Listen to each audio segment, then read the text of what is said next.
ಹುಕ್ಕೇರಿ ಪಟ್ಟಣದ ಕೋರ್ಟ್ ಬಸವೇಶ್ವರ ಸರ್ಕಲ್ದಲ್ಲಿ ನೀರಿನ ಪೈಪ್ಲೈನ್ ಸಲುವಾಗಿ ತೆಗೆದಿದ್ದ ತಗ್ಗು ಗುಂಡಿ ಯಾವುದೇ ಸೂಚನಾ ಫಲಕ ಇಲ್ಲದೆ ಜನರ ಜೀವನ ಜೊತೆ ಯಾವುದಾದರೂ ಒಂದು ಯೋಜನೆ ಮಾಡಬೇಕಾದ್ರೆ ಮುಂದಿನ ಹಲವಾರು ವರ್ಷಗಳ ಮುಂದಾಲೋಚನೆ ಮಾಡಿಯೇ ಯೋಜನೆ ತಯಾರು ಮಾಡ್ತಾರೆ.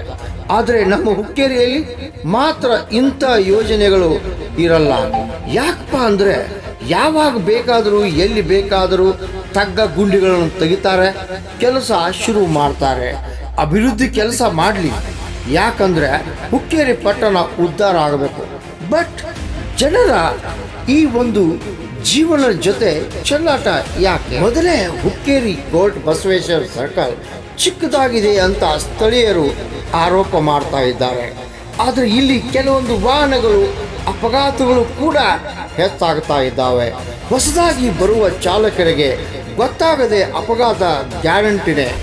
ರಸ್ತೆ ಪಕ್ಕದ ಗುಂಡಿ ಇದ್ದ ಬಹಳಷ್ಟು ಸಾವು ನೋವುಗಳು ಸಂಭವಿಸುವ ಅಪಾಯ ಕೂಡ ಇದೆ.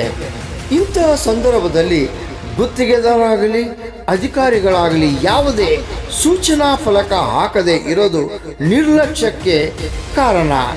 ಜನರ ಜೀವನ ಜೊತೆ ಆಟ ಆಡ್ತಾ ಇದ್ದಾರ. ಅದರಲ್ಲೂ ರಸ್ತೆ ಬದಿಯಲ್ಲಿ ದೊಡ್ಡ ದೊಡ್ಡ ವಾಹನಗಳು, ಬೈಕ್, ಕಾರ್ ನಿಲ್ಲಿಸಿ ಹೋಗ್ತಾರೆ.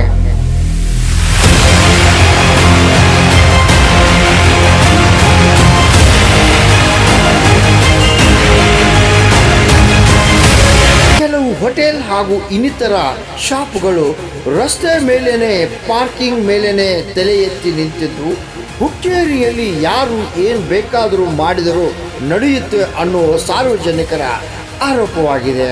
ಪುರಸಭೆಯವರು ಗೊತ್ತಿದ್ದು ಗೊತ್ತಿಲ್ಲದ ಹಾಗೆ ಇದ್ದಾರೆ. ನೋಡಿ, ಪಾರ್ಕಿಂಗ್ ಸಮಸ್ಯೆ ಯಾವ ರೀತಿ ಇದೆ ಅಂತ ಒಮ್ಮೆ ಕಣ್ತೆರೆದು ನೋಡಿ.